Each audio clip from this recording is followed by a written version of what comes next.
Greetings, fellow readers and story lovers, and welcome back to my channel, the corner of the internet I have dedicated to literary analysis. Currently, we are making our way through William Shakespeare's Romeo and Juliet, as we have for the last couple of weeks. In this video, and also the next one, we're going to take a really close look at Act 3, Scene 1. But before we can do that, we're first going to start with a recap of Acts 1 and 2, because nothing that happens in Act 3, Scene 1 happens at random. Every moment has been cleverly set up by Shakespeare himself.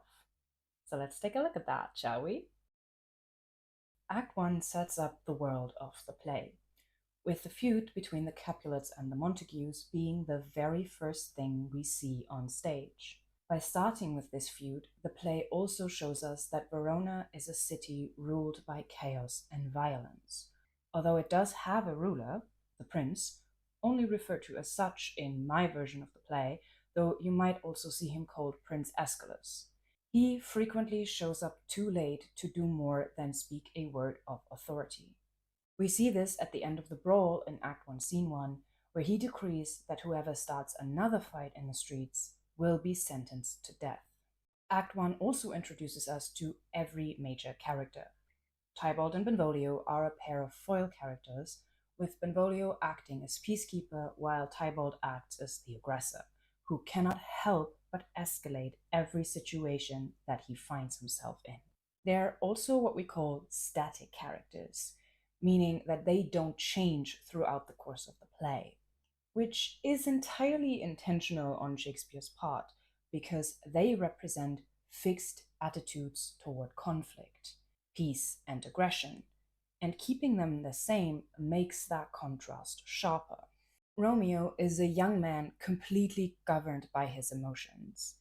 He feels things deeply, expresses those feelings, and acts on them too.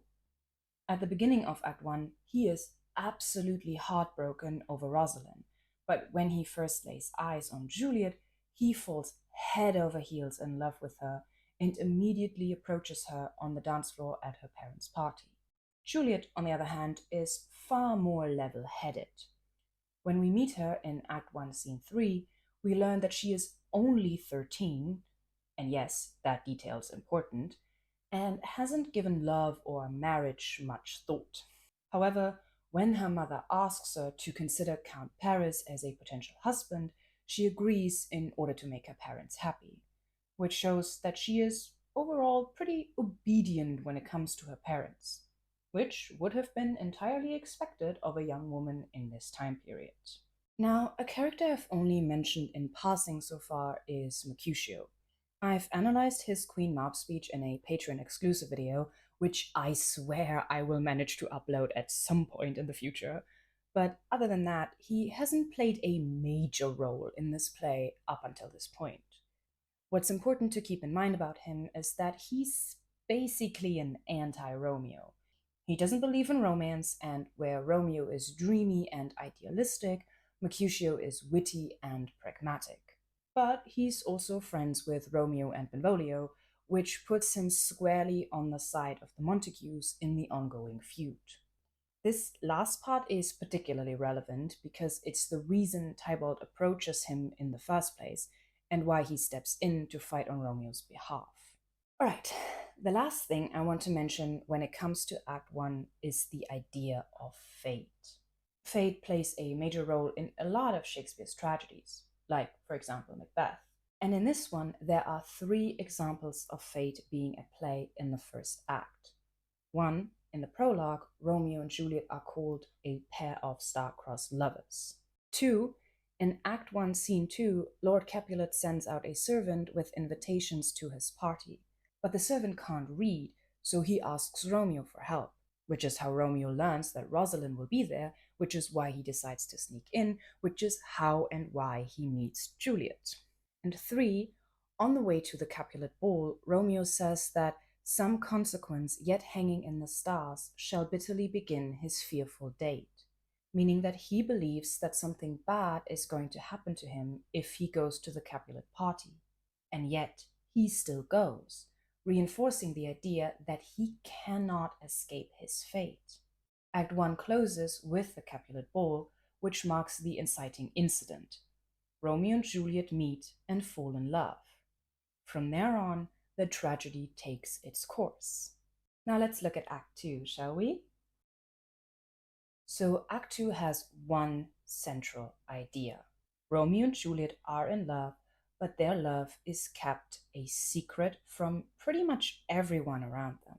After the party at the end of Act 1, Romeo sneaks into the Capulet orchard and has a private conversation with Juliet where they confess their love to each other and agree to get married the very next day.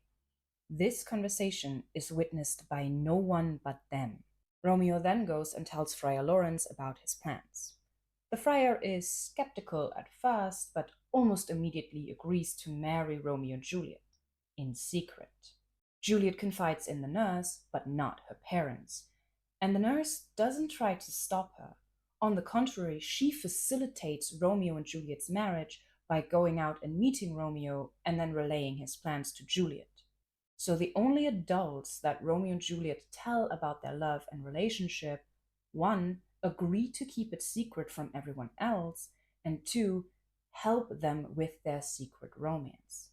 Nobody sanity checks these love-struck teenagers.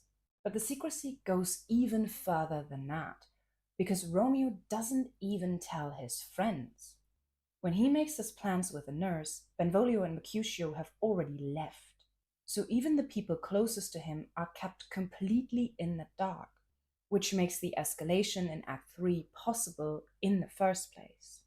And in addition to everything happening in secret, it all goes by incredibly fast. I talked in detail in the last video about the fact that Romeo and Juliet is, most of all, a tragedy of speed. The first two acts happen in the span of just under 36 hours, which is an adaptational choice that Shakespeare has made deliberately. In his source material, a narrative poem by Arthur Brooke, the story takes place over the course of over 9 months. That's plenty of time to think about consequences. In Shakespeare's version, the characters don't have that kind of luxury. Everything happens too fast for them to change anything. And nowhere does that become more apparent than in Act 3, Scene 1, which I will briefly summarize again before we jump into the analysis.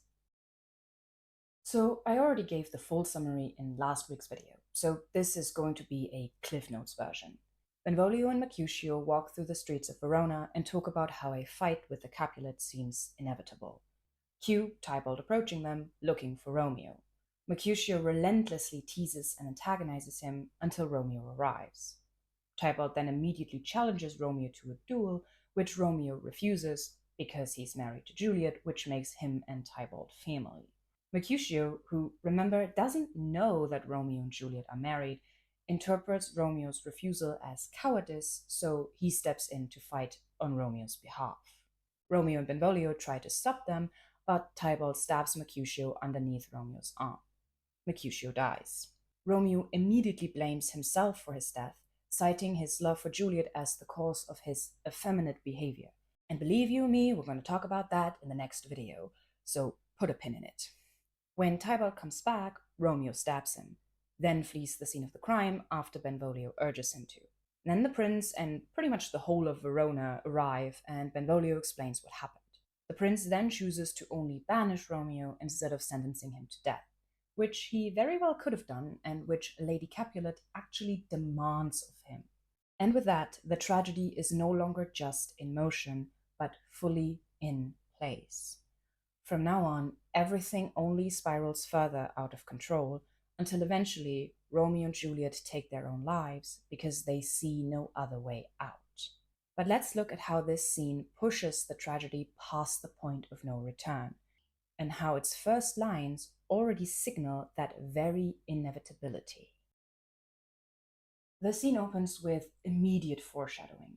Benvolio says to Mercutio, "I pray thee, good Mercutio, let's retire. The day is hot, the capels are abroad, and if we meet, we shall not scape a brawl. For now, these hot days is the mad blood stirring." Now, this is very much in line with Benvolio's character. ever the peacekeeper, ever the one to try and avoid conflict. And the reason he gives is actually quite telling. It's hot. Now, this might sound like a throwaway detail, but in this case it's not, because the heat isn't just about the weather. It becomes a metaphor for rising tempers. Benvolio even makes that connection explicit when he says that in these hot days, the mad blood is stirring, meaning that people are more prone to violence and anger when the weather is hot. So, right from the start, before anything has really happened, the scene frames the upcoming fight as inevitable. This means that, once again, Benvolio tries but fails to keep the peace, because despite his warning and despite his attempt to leave, the brawl still happens.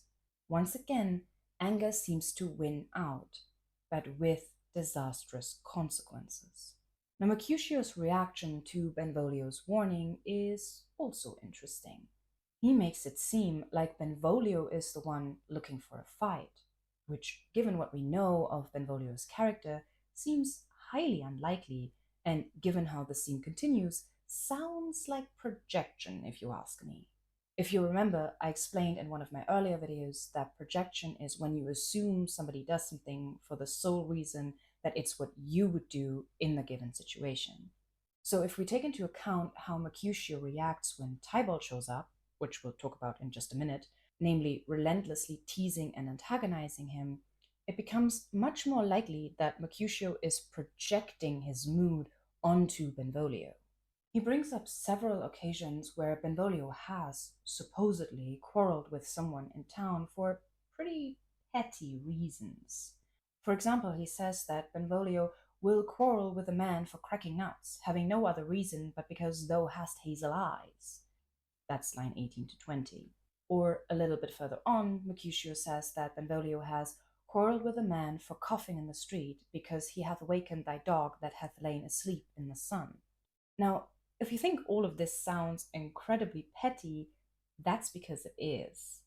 Because on the one hand, this banter between Benvolio and Mercutio serves to remind the audience how normalized violence is in Verona as a city, and on the other, it provides a sharp contrast to the hopeful and romantic atmosphere of Act 2. And that contrast is actually really important.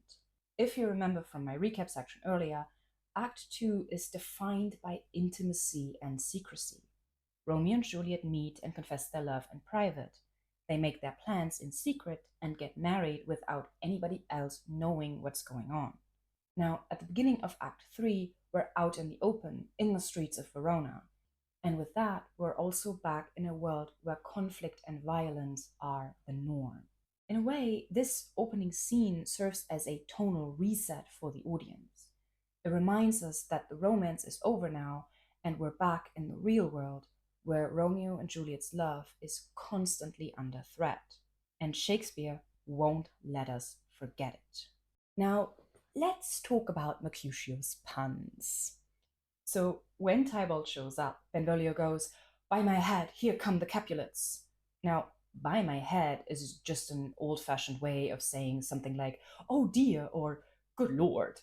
But Mercutio responds with, "By my heel, I care not." So Benvolio uses head, the top part of the body, and Mercutio deliberately contrasts it with heel, the very bottom of the body. Through that contrast, he's essentially saying, "I couldn't care less about those ruddy Capulets." But in typical Mercutio fashion, he wraps his dismissiveness in a joke. Then, when Tybalt approaches them, he says, "Gentlemen, good den, a word with one of you." Basically, he's saying that he just wants to talk one-on-one. But Mercutio immediately goes, "And but one word with one of us? Couple it with something, make it a word and a blow." So he immediately escalates the situation by essentially saying, "What, you just want to talk? That can't be. Why don't we make it a talk and a fight?" And Tybalt's reaction is actually a little surprising. I mean, yeah, he does say that Mercutio will find him apt enough to fight, but then he pivots back to his original intent and asks, "Mercutio, thou consortest with Romeo." So he's trying to stay on track here. He's trying to find Romeo. It's a little unclear if he wants Mercutio to tell him who Romeo is or deliver a message to Romeo, but he's not immediately resorting to drawing his sword and picking a fight, which is very unlike the Tybalt we've met in earlier scenes. That much, however, cannot be said about Mercutio, because he very deliberately misinterprets Tybalt's words. He knows what Tybalt means, but he chooses to twist his words anyway. Consortist is once again just an old fashioned term for is friends with or hangs out with. However, it does sound a little like consort, which is a group of musicians. And that's what Mercutio's reply aims at. Consort, what, dost thou make us minstrels? Minstrels are musical performers that travel from town to town. And thou make minstrels of us. Look to hear nothing but discords. Here's my fiddlestick, here's that shall make you dance. Zounds, concert! Now let's look at the second half of that reply, because the wordplay continues with Mercutio turning music into a metaphor for violence. He's basically saying, if you're going to make musicians of us, you shall hear nothing but discord. And discord has a dual meaning too. In the musical sense, it means clashing, harsh, or unresolved sounds. But in the more general sense, it means conflict or disagreement. So Mercutio equates musical discord with social disagreement. And the word fiddlestick is another pun. In the literal sense, it's the bow that's used to play a fiddle or a violin. However, Mercutio uses it to mean his sword. He's basically saying, here's my instrument to play discord with. But he actually means his weapon. And knowing both Shakespeare and Mercutio, there might even be a slightly more suggestive undertone to that image. But the important thing to keep in mind is that music becomes a metaphor for violence. So what starts as wordplay quickly turns into language of violence, which escalates the fight. And now we're finally at the moment where Romeo arrives. And yet, we're still not done with Mercutio's puns. Because the instant that Romeo enters the scene, Tybalt backs off of Mercutio by saying, well, peace be with you, sir, here comes my man. Now, obviously, what Tybalt means when he calls Romeo my man is, here's the man I was looking for. I bid you a good day, Mercutio. But that's not what Mercutio hears. Because in those days, my man could also be how you referred to your servant. And that's what Mercutio makes of Tybalt's comment. So once again, he deliberately twists Tybalt's words and uses them to antagonize him. And given what we know about Tybalt and the feud between the Capulets and the Montagues, this seems like a particularly foolish and borderline dangerous thing to do, because Tybalt isn't the kind of person to let that kind of insult slide. So rather than diffusing the situation, Mercutio only adds to the tension that's already been established at the beginning of the scene, and further reinforces the sense that this is all building toward a physical confrontation. Romeo, on the other hand, is the complete opposite of that. He tries his absolute best to avoid a fight with Tybalt, even though Tybalt literally calls him a villain in line 58. Here's how Romeo responds to this insult. Tybalt, the reason that I have to love thee doth much accuse the appertaining rage to such a greeting. Villain, I am none, therefore farewell, I see thou knowest me not. And then, when Tybalt insists that he draw his sword and fight him, Romeo still refuses, saying, I do protest I never injured thee, but I love thee better than thou canst devise, till thou shalt know the reason of my love. And so, dear Capulet, which name I tender as dearly as my own, be satisfied. In both cases, Romeo is essentially saying, no, Tybalt, I cannot and will not fight you for reasons that you would understand if you knew them. But right now, I can't tell you why I can't fight you, so let me walk away in peace. Now, some of you might be wondering, one, why Romeo won't fight Tybalt, and two, why he won't just tell him why not.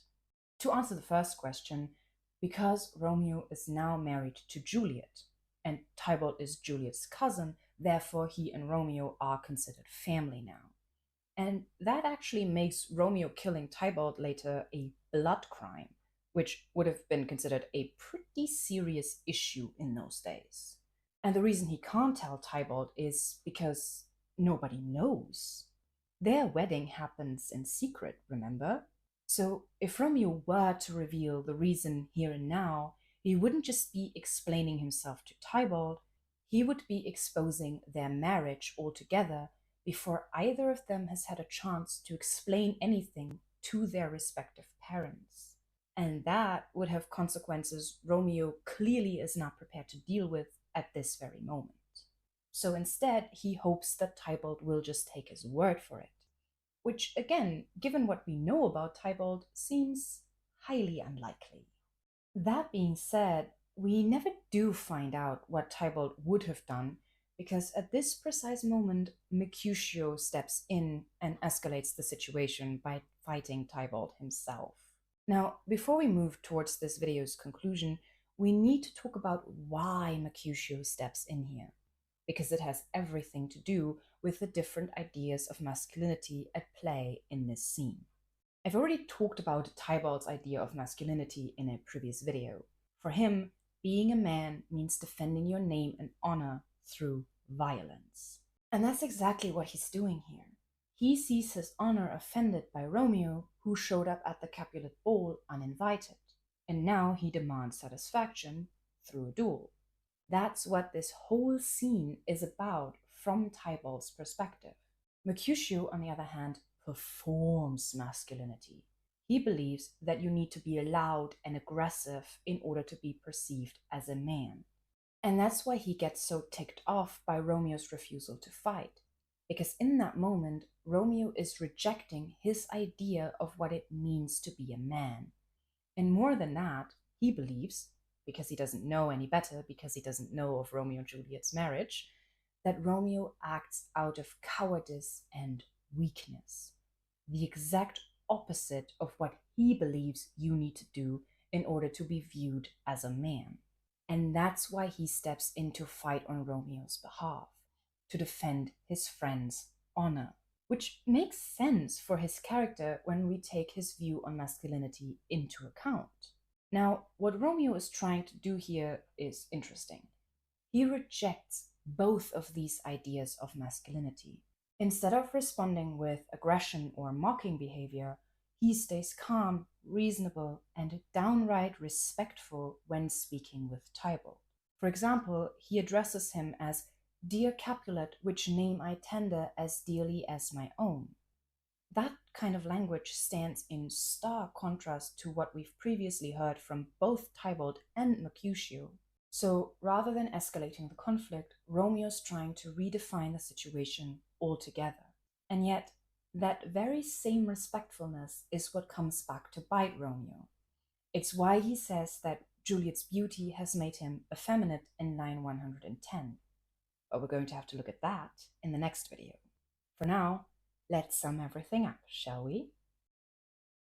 So by the time we reach Act 3, Scene 1, the tragedy is already inevitable. That's what Acts 1 and 2 have set up. But this is the moment the tragedy is pushed past the point of no return.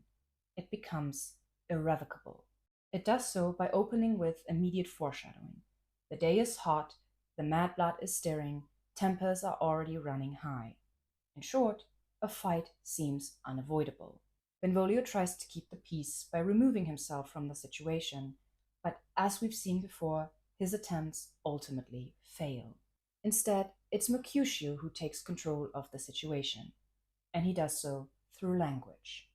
His relentless puns and wordplay don't just provide comic relief, though they certainly do that too, but also serve as a tonal shift. Act 2 was hopeful and romantic, but kept private. This scene is loud and aggressive and takes place out in the open. When Tybalt shows up, the situation only escalates further. Mercutio provokes him at every turn, even turning something as harmless as music into a metaphor for violence, while Tybalt is driven by a rigid sense of honor-bound masculinity that demands satisfaction. When Romeo appears, he tries to break the pattern. He refuses to fight Tybalt and instead responds with calmness and respect, rejecting both Tybalt's and Mercutio's idea of masculinity in the process. However, his refusal is exactly what creates the conditions for what happens next. Because Romeo's attempt to de escalate the situation is read as cowardice and weakness, which prompts Mercutio to step in and fight on his behalf. And it's precisely this moment that locks the tragedy into place, which is what we're going to be looking at in the next video. For now, this is me signing off. To my channel. Why is it so dark? The scene